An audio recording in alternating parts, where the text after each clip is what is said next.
కార్యక్రమానికి చేసిన మీ అందరికీ కూడా నమస్కారాలు తెలియపరుచుకుంటూ, ఇది చాలా విషాదకరమైన విషయం.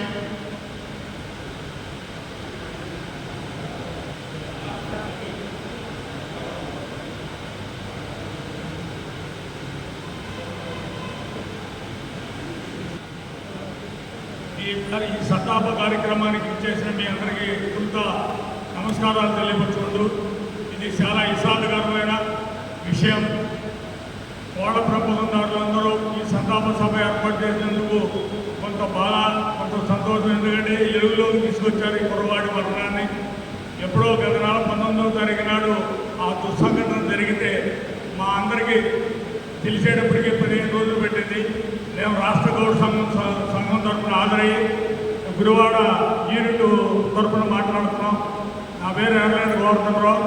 అలాగే మా రాష్ట్ర సంఘం అధ్యక్షులు, అలాగే మా రాష్ట్ర సంఘం నాయకులు కూడా ఈ సంతాప కార్యక్రమానికి హాజరయ్యాం. ఈ దుర్ఘటన విషయంలో మాకు చాలా అనుమానాలు ఉన్నాయి.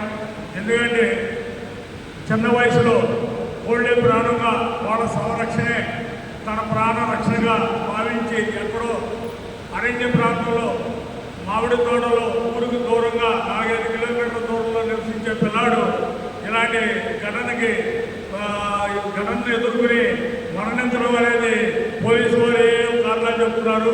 మొన్న 6వ తారీఖు నాడు మా రాష్ట్ర గౌడ సంఘ కార్యాలయంలో విజయవాడలో కూడా మేము కార్యక్రమాన్ని నిర్వహించి అక్కడ కూడా ఒక నిర్ణయానికి వచ్చాం.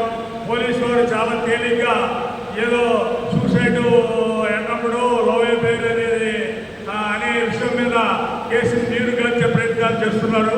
అది మాత్రం ఎంత మాత్రానికి కరెక్ట్ కాదని, ఆ కుర్రోడి శరీరంపై 14 గాయాలు ఉన్నాయని, ఏంటి కోళ్ళే ప్రాణం ఇక్కడ కోళ్ళ ప్రమాదాలందరికీ తెలుసు. వీళ్ళు కుటుంబాలను కూడా త్యాగాలు చేస్తారు, ప్రేమను త్యాగాలు చేస్తారు. అన్ని త్యాగాలు చేసి కోళ్ళే ప్రేమగా కోళ్ళే కుటుంబంగా జీవించే వృత్తిలోకి వెళ్ళిన పిల్లలు వీళ్ళందరూ.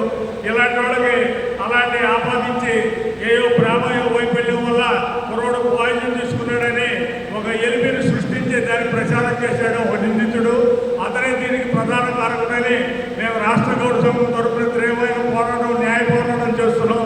మేము చేసే న్యాయ పోరాటానికి కూడా మీరందరూ కూడా మాకు కొంత సహకరించి సోషల్ మీడియాని ఏదిగా తీసుకుని మీరందరూ మాకు సహకరించాలని, మా రాష్ట్ర గౌడ సంఘం మా బిడ్డను కోల్పోయి చాలా తీవ్ర విషాదంలో వాళ్ళ కుటుంబానికి తీవ్రమైన సంతాపం, సానుభూతి తెలియపరుస్తూ ఆ కుటుంబానికి ఎన్నంటి ఉంటామని ఈ సందర్భంగా హామీ ఇస్తున్నాం.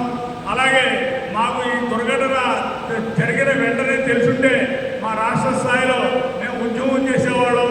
ఏం జరిగేదని నిర్ధారణ కూడా జరిగేది. ఈ పాటికి చాలా కాలయాపన అయిపోయింది. ఏ కాలయాపన అయిపోయినప్పుడు కూడా నిజాలు మరుగున పడకూడదు, సత్యం దాగి ఉండకూడదు.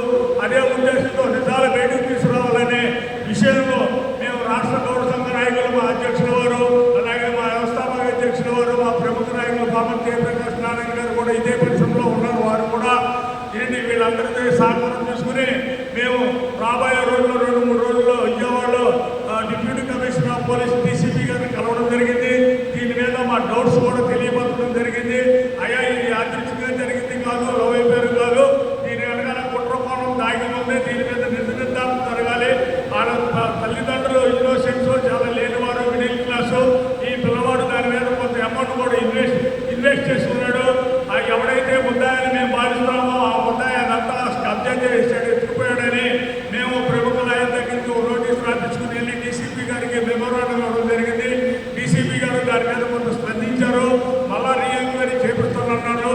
ఆ రీఎంక్వైరీ పెద్ద స్థాయిలో జరగాలంటే మీ అందరి సహాయ సహకారాలు కూడా మాకు కావాలని మీ కోరపెట్టుకుంటారందరినీ కూడా ఈ వేదిక ఆధారంగా తీసుకుని మరీ కోరుకుంటున్నాం. మేము చేసే ప్రతి కార్యక్రమం